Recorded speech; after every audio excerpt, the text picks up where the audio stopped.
A very good afternoon to you. Thank you so much for joining us on this edition of Citizen Live at 1. I'm Janet Mbogwa. Now, drama ensued in Machakos law courts after a convict started shouting along the corridors, lamenting of assault by prison warders charged with his care. The convict, Gabriel Mwaka, who was sentenced to 25 years in jail following sexual offense charges against him, alleged that the warders had been harassing him and claimed it has triggered kidney failure and spinal injuries. Samuel Ramtu has those details. In the corridors of justice in Machakos law courts Thursday, appeal prisoner Gabriel Mwaka cries his heart out, complaining of injustices against him, saying he has time and again been assaulted by prison warders. Convict Gabriel, who had been sentenced to 25 years in jail on the 4th of April this year for a sexual offense, had appeared for scheduling of his appeal hearing when he started lamenting over the alleged harassment and mistreatment that he said led to kidney failure. And with the catheter in hand, he was whisked away to the office of the registrar, where they had a closed-door meeting, after which she ordered for investigations into the assault claims. We made an order that investigations be launched. We directed that the officer in charge of Machakos prison to give us a comprehensive report about the said assault, and we also directed the DCIO of Machakos to be able to follow up on that matter, and if a criminal offense has been committed, maybe he can take further action. Gabriel, who also has trouble walking due to his situation, will have his day in court on the 17th of November, where his case will be up for mention. Samuel Ramtu, Citizen Live at 1. Now, in a previous bulletin, we told you that India has the world's second largest population of motorcycles. The Asian industrial giant is grappling with the same challenges that Kenya is facing with its growing number of motorbikes. But as Patrick Igunza reports in the second part of Moving India, the lack of strict penalties is partly to blame for the motorbike transport headache that both Kenya and India are experiencing.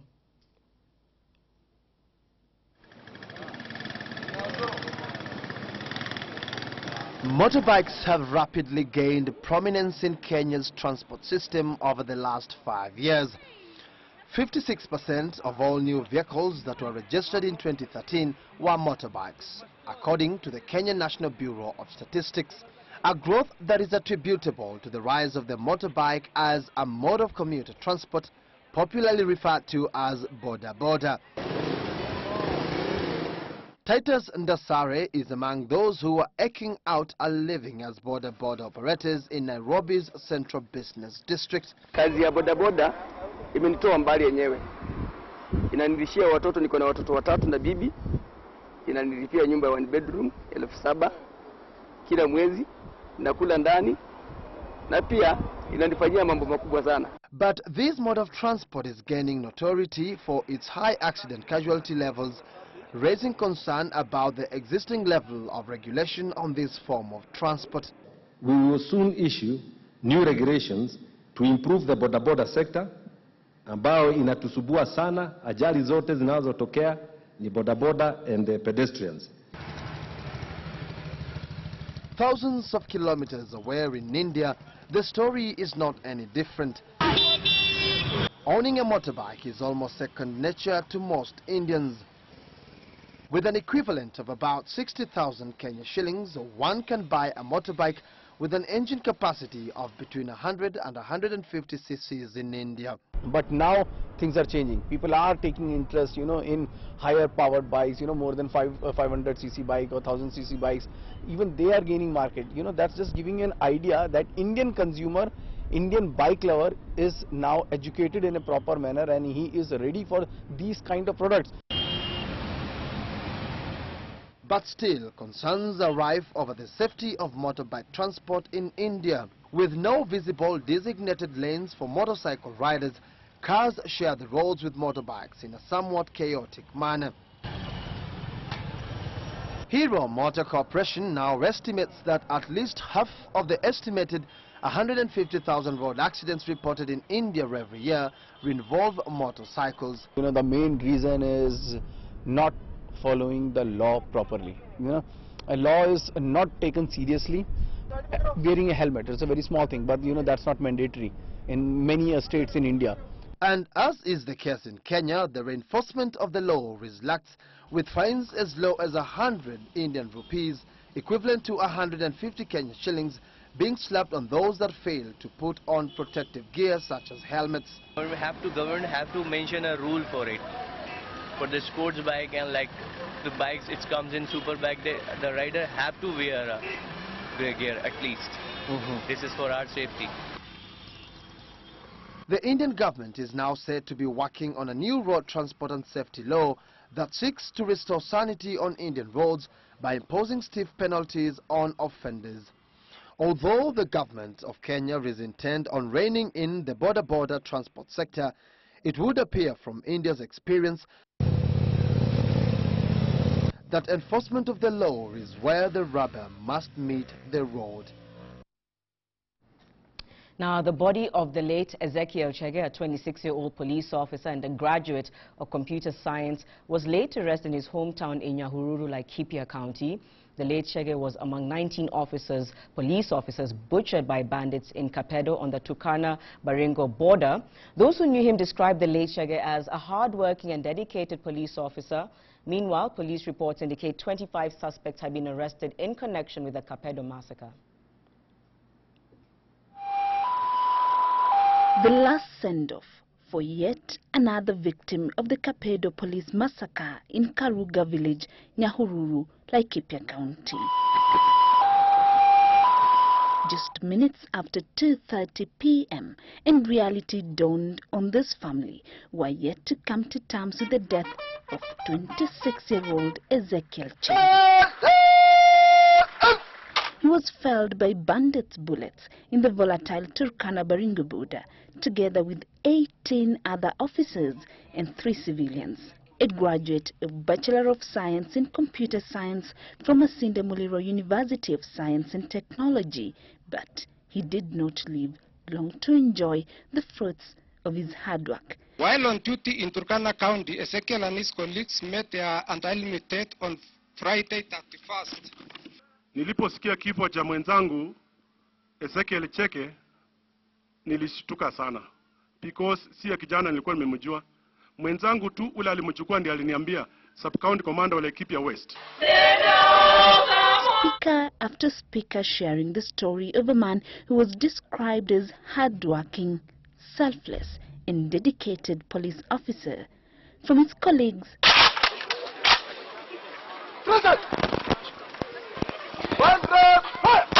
this marking another heartbreaking send-off.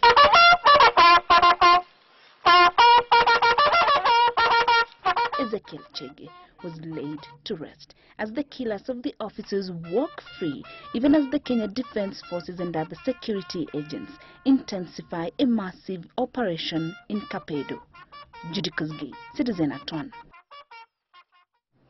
May his soul rest in peace. Now, the Law Society of Kenya has declared that it now amounts to professional misconduct for lawyers to post unpleasant comments on social media. The Law Society of Kenya CEO Apollo Mboya said lawyers are bound by the International Bar Association principles on social media conduct for the legal profession. Nasty exchanges between top lawyer Ahmed Nasser Abdullahi and Internal Security Minister's lawyer Donald Kipkorir on the social media has raised eyebrows. In the postings, the two adversaries haggling over the Nguruman Ranch land tussle tore into each other's character on the social media. The Law Society of Kenya has declared with immediate effect that such comments on Twitter, Facebook and WhatsApp by lawyers amount to professional misconduct. According to new guidelines set up by the International Bar Association, lawyers are expected to maintain the highest standards of integrity in all dealings, including those conducted over social media.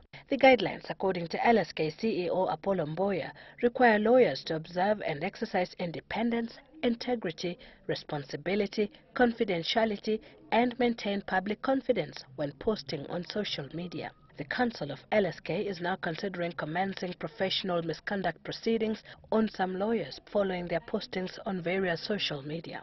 The LSK CEO says lawyers are required to monitor their online and offline conduct, exercise restraint to ensure posted comments should be true and not misleading, and also consider client confidentiality when using social media. Sylvia Tibet, Citizen Live at 1. Bungoma Senator Moses Wetangula, who had been admitted at a Kisumu hospital after falling ill on a plane, has now been discharged. Wetangula was observed for 2 hours at the Kisumu Aga Khan Hospital after collapsing at the Kisumu airport. Well, the court co-principal is said to have developed breathing complications while disembarking from the plane. Court leader Raila Odinga and Kakamega Senator Boni Kalwale are among the first leaders who paid Wetangula a visit in the Aga Khan Hospital. The leaders have confirmed that Wetangula's condition is stable. Wetangula was on his way to Bungoma, where he is expected to join Deputy President William Ruto for a fundraising function.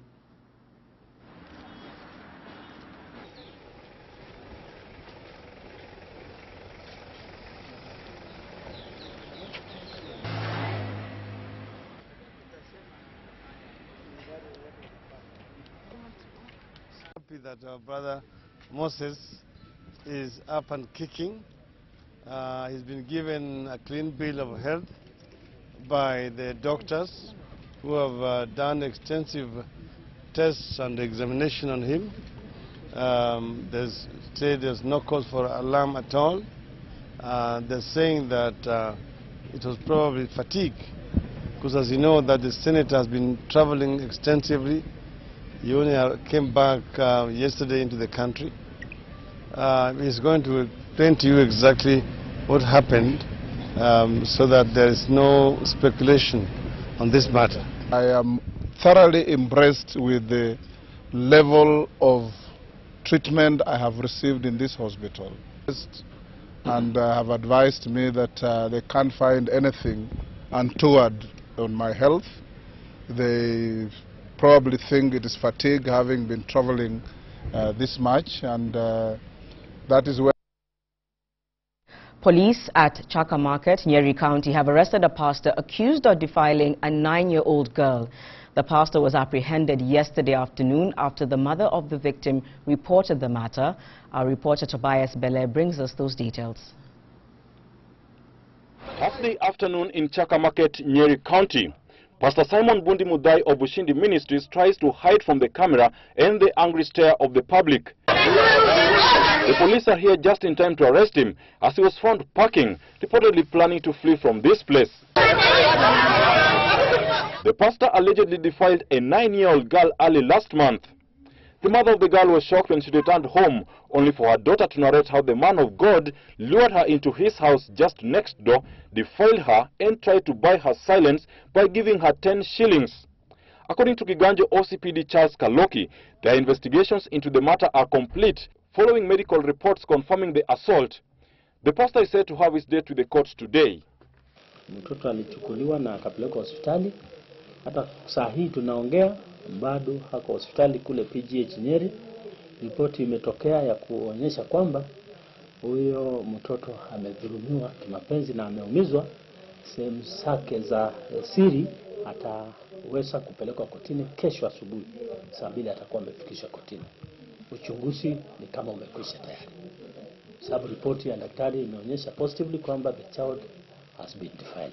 Kaloki further says this is not an isolated case, since the police have previously received several reports that the pastor had been sodomizing minors in the area. I've been receiving reports from different persons. Although they have not officially complained that this pastor has been involved in acts of sodomizing younger children. Having successfully hidden his face from our cameras, we trace Pastor Simon Mudai's church, Arise and Shine in Healing and Deliverance Chapel here in Chaka, where his image is proudly displayed. This is where Pastor Simon conducts his services to the Chaka faithfuls. And as the court process begins, the family of the 9-year-old girl hopes that they will find justice. Tobias Bele for Citizen Live at 1. The National Police Service Commission now says it will appeal against a High Court ruling that nullified this year's police recruitment exercise. Commission Chair Johnston Kavuludi has faulted the Independent Police Oversight Authority for filing the case. The Police Commission has also appointed 172 officers in new ranks following the recent vetting exercise. The Service Commission has now broken its silence over a High Court ruling that nullified the recent police recruitment exercise. The Commission has read the judgment by the Honorable Justice Lenaola, and having discussed the outcome, we have resolved to appeal the decision. Accordingly, therefore, our lawyers have filed a notice of appeal on the same. Kavuludi says the Independent Police Oversight Authority, IPOA, erred in filing the case, whose verdict was issued by Justice Isaac Lenaola. The recruitment as conducted by the National Police Service Commission was unlawful and was in contravention of Article 246(3)(a) of the Constitution. In his ruling, Justice Lenaola said that the National Police Service Commission violated the National Police Service Act by delegating the recruitment to sub-county committees who were not recognized by the Constitution, something that might have led to the irregularities during the exercise. He also noted that the Commission did not involve the Inspector General of Police in the recruitment exercise and directed the Commission to put its house in order and repeat the entire exercise throughout the country. Meanwhile, the Police Service Commission says 172 out of the 198 officers vetted have been promoted. Hussein Mohammed, Citizen Live at 1.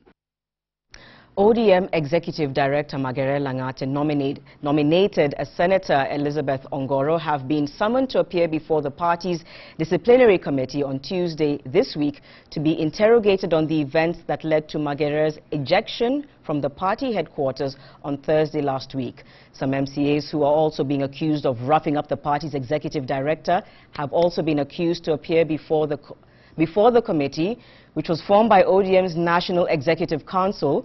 Magere and all those who have been summoned are required to appear before the committee at Orange House in person.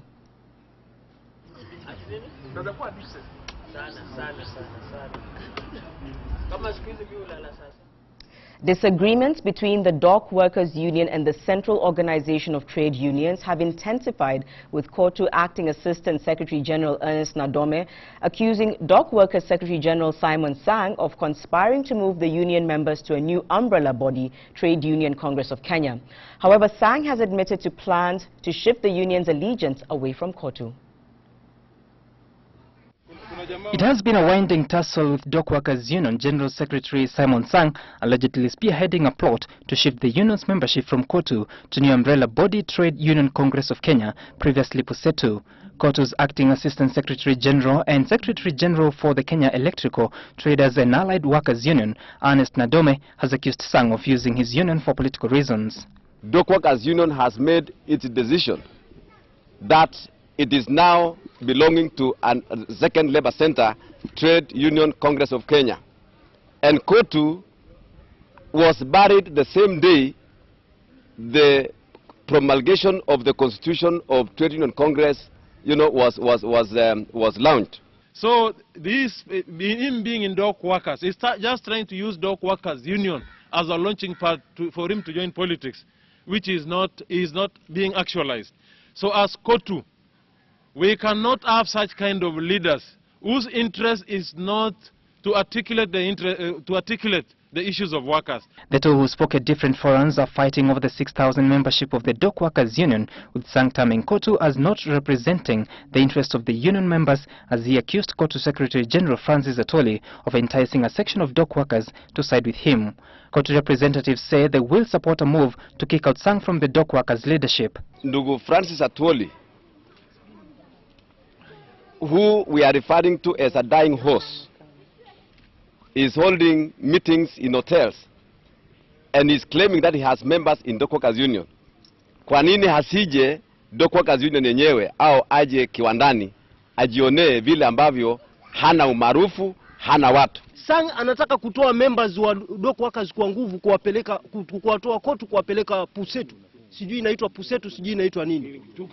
Hiyo tuktuku yenyewe ninavyowaambia ni chama ambacho tayari wenyewe kwa wenyewe hawaelewani. Itakuwaje chama ambacho kimevunjika vikawa vyama viwili, KUPET na NAT, alafu leo unatupeleka kwenye uongozi dhaifu wa aina hiyo?